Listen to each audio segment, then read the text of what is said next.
Hello students, welcome to our YouTube channel youth BSc guide. आज की इस video में हम बीएससी थर्ड सेमेस्टर फिज़िक्स के यूनिट नंबर 3 का आज क्लास नंबर 3 है। चैप्टर का नाम है टाइम वेरिंग इलेक्ट्रोमैग्नेटिक फील्ड। इसके पहले के 2 लेक्चर्स हो चुके हैं जिसमें फैराडे लॉ पढ़ा है, इंडक्शन पढ़ा है, सेल्फ इंडक्शन पढ़ा है अच्छे से। अगर आपने ये सारे लेक्चर्स को नहीं देखा है तो मेरे चैनल पे जाइए, प्लेलिस्ट बनी हुई है बीएससी थर्ड सेमेस्टर केमिस्ट्री की। उसमें सबसे पहले सिलेबस वाली वीडियो मिल जाएगी, most important chapter unit topic मिल जाएगा और यूनिट 1 और 2 के डिटेल लेक्चर्स मिल जाएंगे। फिर जब आप नीचे जाएंगे ना तो यूनिट 3 के क्लास 1, 2 के भी लेक्चर्स आप लोगों को मिल जाएंगे। आप वहाँ से जाकर के भी देख सकते हैं। और मैंने सारे यूनिट के most important question already channel पे अपलोड कर दिए हैं, चाहे वो सब्जेक्टिव हो चाहे वो एमसीक्यूज़ हो। तो आप लोग उसी प्लेलिस्ट में जाकर के देख सकते हैं। अगर आपको प्लेलिस्ट नहीं मिलती है तो यूट्यूब पे सिंपली सर्च कीजिएगा BSc third semester physics by your BST guide. ठीक, मेरे चैनल पे आप लोगों को फिज़िक्स, केमिस्ट्री, मैथमेटिक्स तीनों सब्जेक्ट के syllabus, most important chapter, unit topic, सारे यूनिट के डिटेल लेक्चर और मोस्ट इंपॉर्टेंट क्वेश्चन आंसर सब कुछ फ्री ऑफ कॉस्ट मिल जाएगा। ठीक, तो केमिस्ट्री का सर्च करना है तो BSc third semester chemistry by your BSc guide. Maths का सर्च करना है तो BSc third semester maths by your BSc guide. Physics के लिए BSc third semester physics by your BSc guide. इसके पहले के 2 लेक्चर ज़रूर देख लीजिएगा, काफ़ी ज़्यादा इंपॉर्टेंट है। और पिछली की वीडियो में मैंने आप लोगों को इंडक्शन बताया भी था कि 2 टाइप के इंडक्शन होते हैं, सेल्फ इंडक्शन और म्यूचुअल इंडक्शन। तो सेल्फ इंडक्शन पूरा का पूरा मैंने एक वीडियो में कंप्लीट कर दिया, तो ऑलमोस्ट 50 मिनट की वीडियो है, ज़रूर देख लीजिएगा। उससे किसी भी तरह का क्वेश्चन बनेगा आप लोग डेफिनेटली कर लेंगे। आज के वीडियो में हम म्यूचुअल इंडक्शन देखेंगे। अब म्यूचुअल इंडक्शन बताने से पहले मैं आप लोगों को बताती हूँ कि अगर एक कॉइल में किसी तरह का फ्लक्स का चेंज हो रहा हो या करंट प्रोड्यूस हो रही है जिसकी वजह से ईएमएफ प्रोड्यूस होता है, तो एक कॉइल में हो रहा है तो अगर उसके बगल में एक कॉइल और रखी है तो इसमें भी वही चेंज हो जाएगा। इसी का मतलब होता है म्यूचुअल इंडक्शन। इसकी डेफिनेशन लिखाऊंगी, प्रॉपर इसका फॉर्मूला बताऊंगी, तो आप लोग अच्छे से पढ़िएगा, ध्यान से समझते हुए चलिएगा। ठीक, कॉपी पेन नहीं निकाले हैं तो कॉपी पेन निकाल लीजिए। लेक्चर नोट वीडियो को पॉज करके नोट डाउन करते हुए चलिएगा। ये सारे नोट्स आप लोगों के एग्ज़ाम के लिए बहुत ही ज़्यादा इम्पॉर्टेंट है। और म्यूचुअल इंडक्शन से न्यूमेरिकल भी बना हुआ है और शॉर्ट में भी 9 मार्क्स के क्वेश्चन आए हुए हैं। आप लोग कमेंट करके बताइएगा आप लोगों की एग्ज़ाम डेट आई कि नहीं आई और सबसे पहला पेपर कौन सा है। और कमेंट करके ये भी बताइएगा आप लोगों को वीडियो समझ में आती है कि नहीं आती। मैं आप लोगों के लिए बहुत मेहनत कर रही हूँ लेकिन कोई भी इफ़ेक्ट देखने को नहीं मिल रहा है। अगर आप कमेंट करके नहीं बताएंगे तो मैं वीडियोज़ लेक्चर्स नहीं प्रोवाइड कर पाऊँगी। ठीक, तो आप लोग कमेंट करके ज़रूर बताइए ताकि आप लोगों को सारे वीडियो लेक्चर टाइम पर मिल जाए। तो स्टार्ट करते हैं। सबसे पहले इसकी डेफिनेशन लिखेंगे, फिर फॉर्मूला डेराइव करेंगे। कॉपी पेन निकाल लीजिए, नोट डाउन करते हुए चलिए। म्यूचुअल इंडक्शन में लिखेंगे when two coils are placed nearby, then changing current through one coil produce an induced EMF in a neighboring coil। आगे लिखेंगे, पहले इतना समझ लीजिए। म्यूचुअल इंडक्शन मैंने बताया व्हेन 2 कॉइल, जब 2 coil are place nearby, एक दूसरे के बगल में या नियर बाई आसपास रखी होगी। Then changing current through 1 coil, अगर एक कॉइल में करंट का चेंज हो रहा है तो क्या होगा, प्रोड्यूस एंड इंड्यूस ईएमएफ। अगर उसकी वजह से एक कॉइल में करंट का चेंज हुआ तो उसमें इंड्यूस ईएमएफ कहाँ पर चेंज होगा, नेबरिंग कॉइल में। मान लेते हैं एक कॉइल रखी है एक कॉइल रखी है तो इसमें हम लोग करंट का चेंज कर देते हैं तो इसकी वजह से ईएमएफ जो इसमें प्रोड्यूस्ड हो जाएगा। ठीक, यही म्यूचुअल इंडक्शन कहता है। एक की वजह से दूसरे में अगर इंड्यूस ईएमएफ प्रोड्यूस हो रहा है तो वो म्यूचुअल इंडक्शन कहलाएगा। और जो पहली कॉइल है उसको प्राइमरी कॉइल कहते हैं और जो दूसरी कॉइल है उसको सेकेंडरी कॉइल कहते हैं। तो ये भी लिख लीजिएगा, the first coil is known as primary coil and second is called secondary coil. जो पहली कॉइल है उसको प्राइमरी कॉइल कहते हैं और जो सेकंड वाली कॉइल है उसको सेकेंडरी कॉइल कहते हैं। आप लोगों को समझ में आया? अगर दो कॉइल एक दूसरे के पास रखी गई है तो पहले कॉइल में अगर हम करंट का चेंज करते हैं तो दूसरे कॉइल में ईएमएफ प्रोड्यूस हो जाएगा। पहली कॉइल को प्राइमरी कॉइल कहते हैं और सेकेंड वाली कॉइल को सेकेंडरी कॉइल कहते हैं। अब हम लोग म्यूचुअल इंडक्शन निकालते हैं, ठीक। तो इसमें सबसे पहले लिखेंगे, अगर हम मान लेते दो कॉइल है जिसमें प्राइमरी और सेकेंडरी, उसमें एक कॉइल में नंबर ऑफ टर्न्स N1 है, दूसरे कॉइल में नंबर ऑफ टर्न्स N2 है और करंट जो है I है फ्लो हो रहा है, तो उसकी वजह से हम म्यूचुअल इंडक्शन निकालेंगे। तो लिखेंगे late N1 and N2 be turns in primary and secondary coil, a current I1 flows in primary coil,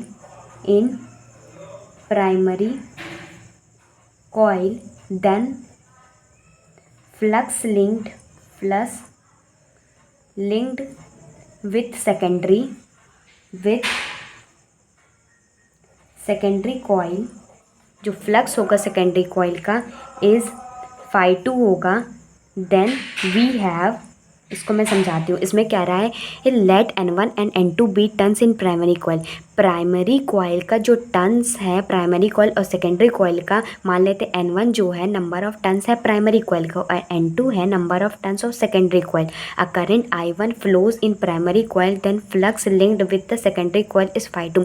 कह रहा है जो प्राइमरी कॉइल में जो करंट है वो I1 है, जिसकी वजह से ईएमएफ प्रोड्यूस होता है, तो फ्लक्स जो हो जाएगा सेकेंडरी कॉइल का वो phi2 हो जाएगा। तो हम ये कह सकते हैं कि जो सेकेंडरी कॉइल का टर्न्स है और जो phi2 है वो प्रोपोर्शनल हो जाएगा I1 से, ठीक। अब प्रोपोर्शनैलिटी का साइन हटेगा, N2 phi2 is equal to एक म्यूचुअल इंडक्शन आएगा जिसे हम कोफिशिएंट ऑफ म्यूचुअल इंडक्शन कहते हैं, is equal to M1 I1 आ जाएगा। इसको इक्वेशन नंबर फर्स्ट मान लेते हैं। इतना आप लोगों को समझ में आया? नहीं समझ में आया आप वीडियो को दोबारा देखिए, क्योंकि मैं बहुत अच्छे से धीरे धीरे समझा रही हूँ, तो आप लोगों को अच्छे से समझ में ज़रूर आएगा। अब इसमें आगे लिखेंगे द कांस्टेंट, जो m है तो लिखेंगे द कांस्टेंट ऑफ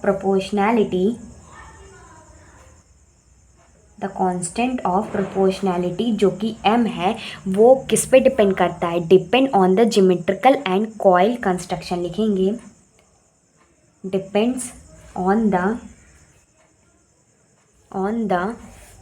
दिख रहा है आप लोगों को, on the geometrical and coil construction factors. The closeness, पहले लिख लीजिए फिर मैं समझाती हूँ। The closeness of the coil, their orientation, sizes and number of turns in primary इसमें कह रहा है जो द कांस्टेंट ऑफ प्रोपोर्शनैलिटी, जिसे हम m कहते हैं, कोफिशिएंट ऑफ म्यूचुअल इंडक्शन कहते हैं, depend on the geometrical and coil construction.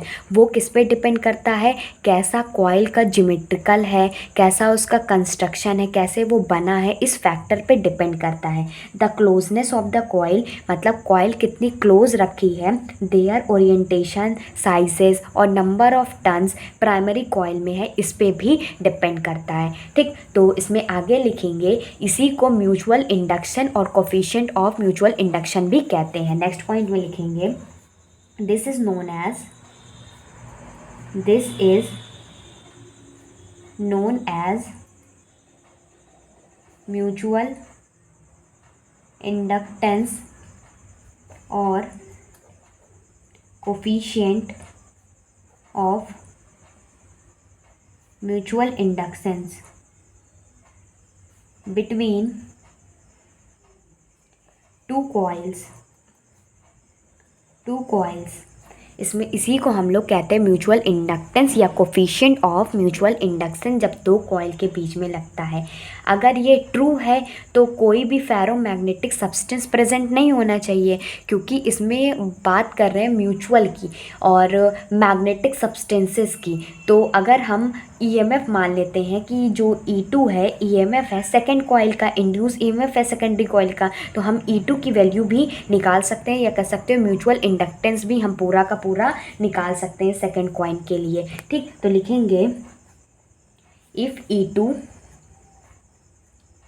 Is the induce EMF in the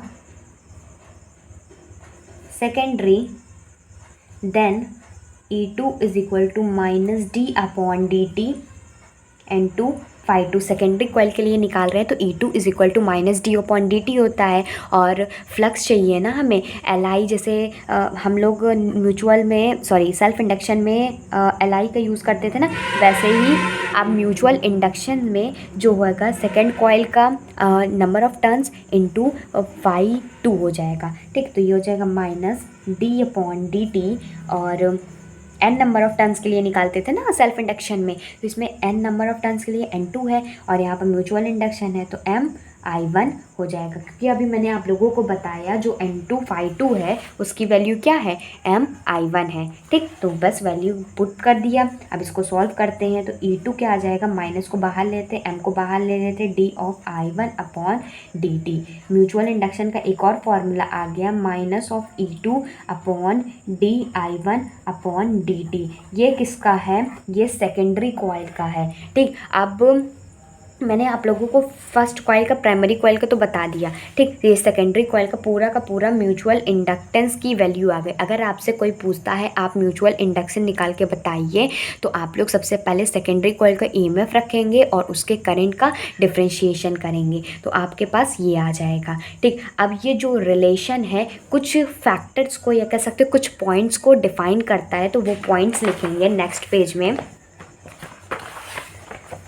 में लिखेंगे। दस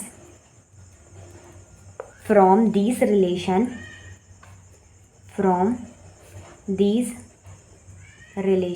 हम इस रिलेशन से कह सकते हैं कि पहला पॉइंट होगा इसमें, the mutual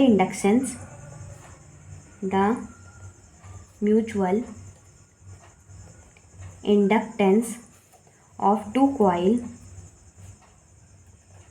is numerically equal to the magnetic flux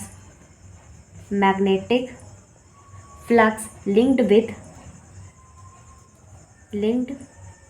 with one coil due to the unit current in the other.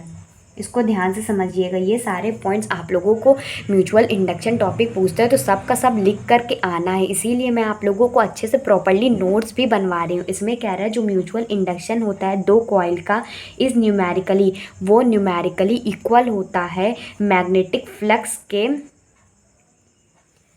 Is numerically equal to the magnetic flux linked with the one coil. जो one coil में magnetic flux linked होता है due to unit current, अगर current की value unit हो जाता है other में, ठीक।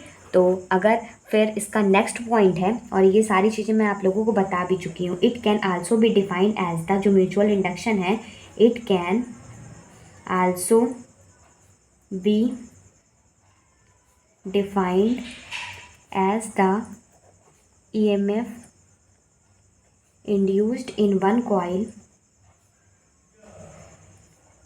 when the rate of decrease in current in the other coil is unity.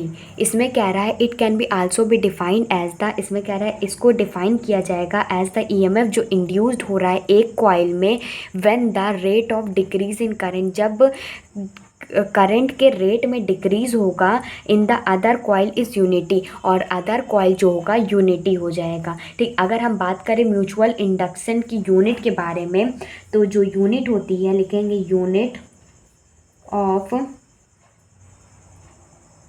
Mutual inductance is, क्या होती है, वो होती है वोल्ट सेकेंड अपॉन एम्पियर कह सकते हो या हेनरी कह सकते हो। ये म्यूचुअल इंडक्शन की यूनिट होता है। अगर कहीं 1 मार्क्स में या 2 मार्क्स में पूछ लिया गया तो आप लोगों को पता होना चाहिए। बाकी मैंने पूरा का पूरा म्यूचुअल इंडक्शन आप लोगों को अच्छे से समझा दिया है। नहीं समझ में आया आप वीडियो को रिपीट करके देखिए, बहुत अच्छे से डिटेल में समझाया है। और आप लोगों को लॉन्ग में भी आ जाए तो आप लोगों को किस तरीके से लिखना है सब कुछ आ जाएगा। प्रॉपरली नोट्स बनाते हुए चलिएगा ताकि एग्ज़ाम के टाइम पे आप लोगों को कोई भी तरह की, किसी भी तरह की कोई भी प्रॉब्लम ना हो। अब हम लोग देखेंगे म्यूचुअल इंडक्शन जब 2 कोएक्सियल सोलेनॉइड दिया रहेगा, मतलब ऐसा सोलेनॉइड जिसकी एक्सिस जो होगी सेम होगी। और एक और इम्पॉर्टेंट टॉपिक आता है कोफिशिएंट ऑफ कपलिंग, वो भी काफ़ी बार उसके न्यूमेरिकल से क्वेश्चन बन जाते हैं, तो वो दोनों टॉपिक को देखते हैं। मैं आप लोगों को ये दोनों टॉपिक बहुत अच्छे से समझाऊंगी, तो वीडियो को पूरा देखिएगा, इसके बिल्कुल मत कीजिएगा और प्रॉपरली नोट्स बनाते हुए चलिएगा। तो अब नेक्स्ट हेडिंग डालिएगा mutual induction of two mutual inductance of 2 coaxial long solenoid है जिसकी एक्सिस सेम है और दो सोलेनॉइड है। देखिएगा ध्यान से अच्छे से समझते हुए चलिएगा। पहले इसका डायग्राम देख लेते हैं जो कि काफ़ी ज़्यादा इम्पॉर्टेंट है। मान लेते हैं हमारे पास कोई एक कंडक्टर है, बड़ा सा बना लेते हैं, आप लोगों को समझ में। एक जो सोलेनॉइड है बड़ा वाला ये है,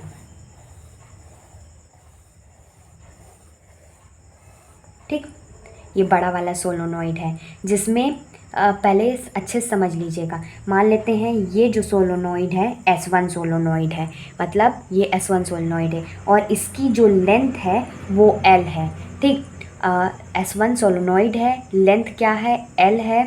S2 मान लीजिए, बड़ा वाला सोलेनॉइड। देखिए एक और सोलेनॉइड मान लेते कि ये एक एक्सिस है, ये एक एक्सिस है, और एक सोलेनॉइड और मान लेते हैं यहीं पर ही, छोटा वाला, ठीक। अब ये छोटे वाले का मान लेते हैं ये S1 है और इसकी जो लेंथ है L है, इसमें नंबर ऑफ टर्न्स N1 है, ठीक। और तो ये वाले सोलेनॉइड को मान लेते हैं ये S2 है, लेंथ तो सेम ही रहेगी और इसमें नंबर ऑफ टर्न्स जो हो जाएंगे N2 हो जाएगा, और इसमें जो करंट फ्लो होगा वो I2 हो जाएगा, ठीक। और ये एक्सिस है, ये क्या है, एक्सिस है। एक्सिस से जो ये स्मॉल सोलेनॉइड की जो रेडियस है वो स्मॉल r है, ठीक। R1 भी कह सकते हैं, स्मॉल r कह लो या R1 भी इसको कह सकते हैं। और ये जो बड़ा वाला सोलेनॉइड है एक्सिस से इसकी जो रेडियस है वो R2 है। एक्सिस से R1 की जो ये वाली सोलेनॉइड की है R1 रेडियस पे है और ये एक्सिस से ये इसकी जो लेंथ है वो R2 है। समझ में आया? मैंने क्या किया, मैंने एक एक्सिस बना ली, उस पर दो सोलेनॉइड क्रिएट किया, एक छोटा वाला एक बड़ा वाला। छोटे वाले का जो सोलेनॉइड है उसे S1 कहा, लेंथ तो L ही होगी, नंबर ऑफ टर्न्स N1 हो गया। फिर जो बड़ा वाला था उसको मैंने कहा कि इसमें जो करंट फ्लो हो रही है I2 है, नंबर ऑफ टर्न्स N2 है और सोलेनॉइड जो है S2 है और लेंथ L है। जो I है, I2 जो है इस करंट में एक ही एक्सिस है तो इस पे जो करंट फ्लो हो रहा है जो कि I2 है वो ये वाले में भी I2 ही करंट फ्लो होगी, ठीक, क्योंकि एक ही एक्सिस पे करंट फ्लो हो रही है। तो इस पे हम लोग क्या निकालेंगे, म्यूचुअल इंडक्टेंस निकालेंगे, ठीक। तो म्यूचुअल इंडक्टेंस की वैल्यू निकालते हैं। तो सबसे पहले हमें म्यूचुअल इंडक्टेंस के लिए हमें फाई चाहिए होगा, क्योंकि अभी मैंने आप लोगों को बताया कि जो फाई सेकेंड कॉइल में जो फ्लक्स होता है वो इन्वर्सली डायरेक्टली प्रोपोर्शनल होता है पहले कॉइल में जो करंट होता है, और जो फाई टू जब इक्वल प्रोपोर्शनलिटी का साइन हटेगा म्यूचुअल इंडक्शन I1 आ जाएगा, ठीक। तो अगर हम म्यूचुअल इंडक्टेंस की वैल्यू देखें तो फाई टू अपॉन I1 हो जाती है कि नहीं हो जाती है, इसको भी चाहे तो नोट डाउन कर लीजिएगा, ठीक। तो यहाँ से हम लोग लिखेंगे सिंस मैग्नेटिक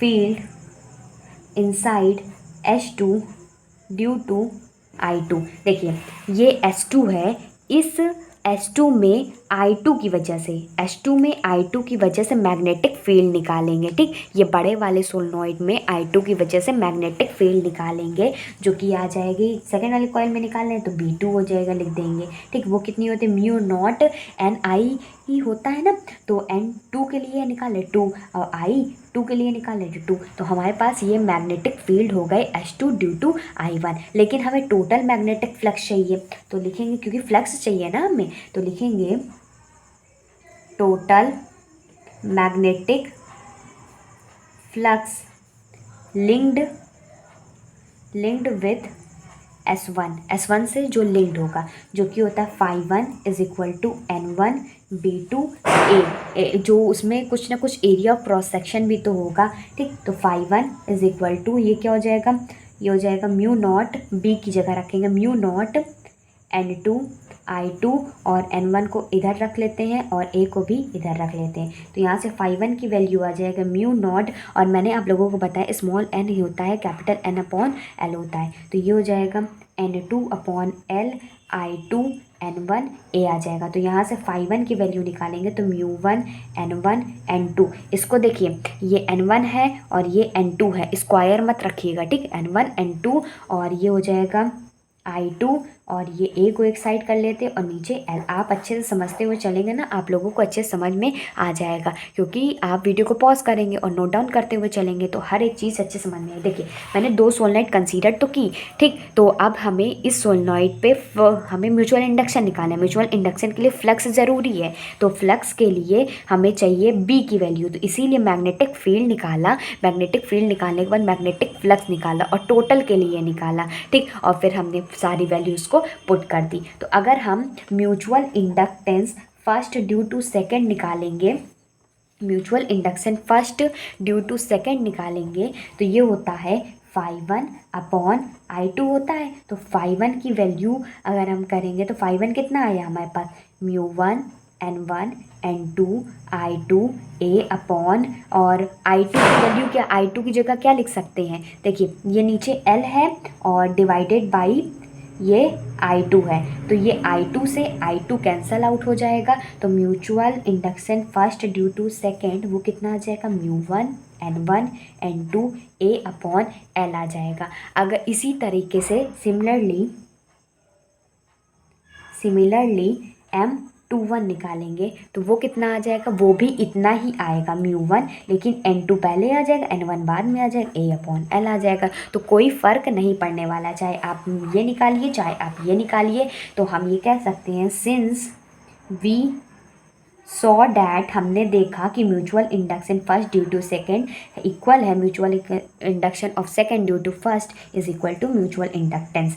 मतलब म्यूचुअल इंडक्टेंस की वैल्यू क्या आ जाएगी, यही है mutual induction mu N1 N2 A upon L। Hope आप लोगों को अच्छे समझ में आ गया। ये फॉर्मूला अच्छे से नोट डाउन कर लीजिएगा, क्योंकि यही फॉर्मूला से आप लोगों को न्यूमेरिकल क्वेश्चन भी बनते हैं। अब एक लास्ट इंपॉर्टेंट टॉपिक कह सकती हो या छोटा सा ही टॉपिक है, कोफिशिएंट ऑफ कपलिंग। उसको भी मैं आप लोगों को अच्छे से समझा देती हूँ, ताकि ये जो म्यूचुअल इंडक्शन है इसका कॉन्सेप्ट आप लोगों का पूरा क्लियर हो जाए। नेक्स्ट वीडियो में आप लोगों को मैक्सवेल इक्वेशन ऑफ कॉन्टिन्यूटी वगैरह भी आप लोगों को बता दूंगी, और एक और दो लेक्चर और बन जाएंगे बस। एक में बता दूंगी मैक्सवेल इक्वेशन क्या होता है, उसका फिजिकल सिग्निफिकेंस वगैरह और कॉन्टिन्यूटी वगैरह बता दूंगी, और एक में मूविंग कॉइल गैल्वेनोमीटर का थोड़ा सा कॉन्सेप्ट है उसको भी पढ़ा दूंगी। तो पूरा का पूरा कंप्लीट हो जाएगा ये यूनिट भी, और जल्दी से जल्दी आगे के यूनिट भी स्टार्ट करना है, और फिर मोस्ट इंपॉर्टेंट क्वेश्चन और आंसर सब कुछ मैं आप लोगों को बताऊंगी। तो आप लोग चैनल को सब्सक्राइब कर लीजिएगा, नोटिफिकेशन बेल को ऑल पे सेलेक्ट कर लीजिएगा, ताकि मेरी हर वीडियो की नोटिफिकेशन आपको मिलती रहे। अब नेक्स्ट हेडिंग डाल लीजिएगा coefficient of coupling. Coefficient of coupling आप लोग नेक्स्ट हेडिंग डाल लीजिएगा। मैं आप लोगों के लिए लिख के लाई हूँ ताकि आप लोगों का टाइम वेस्ट ना हो। ठीक, कोफिशिएंट ऑफ कपलिंग क्या होता है? Let us consider we have two magnetically coupled coil. हम कंसीडर कर लेते हैं हमारे पास दो जो मैग्नेटिकली कपल्ड कॉइल है, मतलब दो कॉइल है जो कि मैग्नेटिक फील्ड उसमें फ्लो हो रही है। मान लेते हैं पहली कॉइल ए है, दूसरी कॉइल बी है, having turns N1 and N2। पहली कॉइल में जो टर्न्स है वो N1 है, दूसरी कॉइल में जो टर्न्स है वो N2 है। ठीक, अगर हम उसमें सेल्फ इंडक्शन की वैल्यू निकालते हैं जो कि L1 होती है, वो क्या निकल के आई थी? Mu naught N1 whole square A upon L आई थी, नहीं आई थी? मैंने आप लोगों को सेल्फ इंडक्शन अच्छे से पढ़ा दिया। इसको इक्वेशन नंबर फर्स्ट मान लेते हैं। पहली कॉइल में सेल्फ इंडक्शन की वैल्यू निकाल है, फिर इसी तरह दूसरे कॉइल में सेल्फ इंडक्शन की वैल्यू निकालेंगे तो म्यू टू N2 का whole square A by L। इसको पहले इक्वेशन मान लेते हैं, इसको सेकेंड इक्वेशन मान लेते हैं। फिर उसके बाद लिखेंगे let coil A carries current I1। जो ए कॉइल है उसमें जो करंट फ्लो हो रही है वो I1 है, और बी कॉइल में जो करंट फ्लो हो रही है I2 है। और फिर हम एज्यूम करेंगे जो φ1 है be the flux in the coil. अब जब करंट प्रोड्यूस हो रही है तो फ्लक्स तो ज़रूर प्रोड्यूस होगा, तो मान लेते हैं जो ए कॉइल में फ्लक्स है वो φ1 है, तो φ1 की वैल्यू निकाल लेंगे जो कि होता है N1 B और A।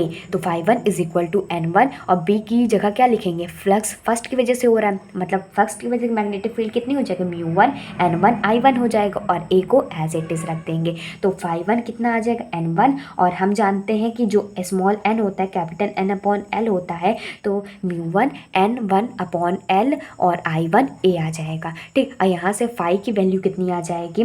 μ1 N1 का होल स्क्वायर, ये भी N1 है ये भी N1 है, इसीलिए N1 का होल स्क्वायर, यहाँ से I1 A अपॉन L। ये सारी चीज़ें मैं आप लोगों को कई बार बता चुकी हूँ फ्लक्स में। अभी म्यूचुअल इंडक्शन वाले लॉन्ग सोलेनॉइड है, इसको भी बताया था। इसी तरीके सिमिलरली φ2 भी निकालेंगे। अभी हमने फर्स्ट कॉइल की वजह से निकाला ना, φ1 निकाला ना, इसी तरीके से सेकंड कॉइल के लिए निकाल देंगे जो कि हो जाएगा φ2 is equal to mu naught N2 का whole square I2 A upon L। आप लोग अच्छे से प्रॉपरली नोट डाउन करते हुए चलिए। इस इक्वेशन को थर्ड मान लेते हैं, इस इक्वेशन को फोर्थ मान लेते हैं। आगे देखते हैं, इसमें आगे लिखेंगे हेयर φ21 प्रोपोर्शनल टू φ1। जो flux of second coil due to first coil वो डायरेक्टली प्रोपोर्शनल है φ1 के, तो हम जो φ21 है वो प्रोपोर्शनलिटी का साइन हटेगा तो क्या आएगा? कांस्टेंट आएगा, तो कांस्टेंट मान लेते K1 आया, और ये φ1 हो जाएगा। तो φ21 क्या आएगा? K1, और φ1 की वैल्यू यहाँ से पुट कर देंगे। φ1 की वैल्यू क्या? तो म्यू नॉट N1 का whole square I1 A upon L। तो φ1 की वैल्यू यहाँ पर पुट कर दी, और म्यूचुअल इंडक्शन का फॉर्मूला मैंने आप लोगों को बताया φ अपॉन I1 होता है, तो φ21 की वजह से निकालना है ना, φ21 अपॉन I1 आ जाएगा। तो म्यूचुअल इंडक्शन φ21 की वैल्यू पुट कर दो, K1 म्यू नॉट N1 का होल स्क्वायर, और यहाँ पर I नीचे डिवाइड में I था ना, और ऊपर I था, I से I कैंसल आउट हो गया। ठीक, और यहाँ पर A बचा और नीचे L बचा, नहीं तो I बचता, ऊपर भी I बचता, ऊपर का I नीचे का I कैंसल आउट हो गया। इस इक्वेशन को इक्वेशन नंबर 5 मान लेते हैं। फिर उसके बाद हमने फाई 2 1 निकाला था। अब इसी तरीके से फाई 1 2 भी निकालेंगे, जो कि फाई 2 के प्रोपोर्शनल, मतलब जो फ्लक्स है first coil due to second coil directly proportional हो जाएगा फ्लक्स ऑफ सेकंड कॉइल। अब इसको भी प्रोपोर्शनलिटी का साइन हटेगा, कांस्टेंट मान लेते K2 आया। अब यहाँ पर भी फाई 2 की जो हमने वैल्यू निकाली थी, वैल्यू को, ये फाई 2 की जो वैल्यू निकाली है इसको वैल्यू को यहाँ पर पुट कर देंगे। ठीक, पुट करने के बाद फिर से म्यूचुअल इंडक्शन वाला फॉर्मूला लगा देंगे और फिर से म्यूचुअल इंडक्शन की वैल्यू आ जाएगी। ये K1 के मतलब एक कॉइल के लिए था, पहली कॉइल के लिए, दूसरी कॉइल के लिए, तो इसको इक्वेशन नंबर 5 मान लेते हैं, इस इक्वेशन को 6 मान लेते हैं। आगे देखते हैं। अब इक्वेशन नंबर 5 और इक्वेशन नंबर 6 का मल्टीप्लिकेशन कर देंगे। जब दोनों म्यूचुअल इंडक्शन का मल्टीप्लिकेशन कर देंगे तो ये आ जाएगा M2 K1 K2 mu naught का होल स्क्वायर N1 का स्क्वायर N2 का स्क्वायर A का स्क्वायर अपॉन L का स्क्वायर। इसको हम लिख सकते हैं M2 का whole square is equal to K1 K2, और ये जो पूरी वैल्यू है इसको हम लोग L लिख सकते हैं ना, कि L1 की वैल्यू L2 की वैल्यू। अभी मैंने आप लोगों को L1 और L2 बताया। L1 क्या, म्यू नॉट N1 अपॉन ये है और N2 इतना है, तो यही चीज़ को हम लोग इसकी जगह पे ये लिख देंगे, mu naught N1 upon L की जगह पे L1 लिख देंगे, फिर म्यू नॉट बचेगा यहाँ पर N2 और A और L बचेगा तो इसकी जगह L2 लिख देंगे। तो here K1 and K2 is equal to K, मान लेते हैं जो K1 और K2 है उसकी वैल्यू इक्वल है, K के इक्वल है, तो हम कह सकते हैं अगर इन दोनों का मल्टीप्लिकेशन करेंगे तो K स्क्वायर हो जाएगा, क्योंकि K1 is equal to K2 है, इज इक्वल टू K है। अगर इन दोनों का मल्टीप्लिकेशन करेंगे मतलब K इंटू K, तो K का स्क्वायर हो जाएगा। तो म्यूचुअल इंडक्शन का whole square is equal to, यहाँ पर भी K है, यहाँ पर भी K है, तो मल्टीप्लिकेशन किया तो K का स्क्वायर हो गया। ठीक, यहाँ से L1 और L2 को एज इट इज रख दिया। फिर उसके बाद जब हम लोग इसका स्क्वायर हटाएंगे तो ये m हो जाएगा, ये इज इक्वल टू k। देखिए यहाँ से स्क्वायर हटेगा तो ये k आ जाएगा और यहाँ पर अंडर रूट लग जाएगा। और ये जो इक्वेशन है काफ़ी बार एग्जाम में पूछी गई है और इस तरीके से दे देगा, आप लोगों को कहेगा इसको प्रूफ करना है, ये नहीं बताएगा कोफिशिएंट ऑफ कपलिंग का है, इसी तरह प्रूफ करने को आ सकता है। तो इसमें आगे लिखा हुआ है कि if coil are magnetically isolated, अगर कॉइल जो है मैग्नेटिकली आइसोलेटेड है देन k की वैल्यू हम 0 भी रख सकते हैं। ठीक, होप आप लोगों को ये म्यूचुअल इंडक्शन का सारा कॉन्सेप्ट अच्छे से समझ में आ गया होगा। आप लोगों को कोई भी डाउट होता है आप कमेंट करके पूछिए, मैं आप लोगों के सारे डाउट को सॉल्व भी करूँगी। ठीक, आप लोग कमेंट करके ये भी बताइए आप लोगों को वीडियो कैसे लगती है। नए हैं तो चैनल को सब्सक्राइब कर लीजिएगा, नोटिफिकेशन बेल को ऑल पे सेलेक्ट कर लीजिएगा ताकि मेरी हर वीडियो की नोटिफिकेशन आपको मिलती रहे। मेरी हर वीडियो शाम को 5 बजे और 7 बजे मिल जाएगी, तो आप लोग ज़रूर एक्टिव रहा करिए। मैं सारे यूनिट के इंपॉर्टेंट क्वेश्चन तो ऑलरेडी बता दी हूँ, और लेकिन डिटेल लेक्चर भी देख लीजिए ताकि आप लोगों का ही भला हो सके। ठीक, वीडियो कैसी लगी कमेंट करके ज़रूर बताइएगा। So goodbye and stay safe.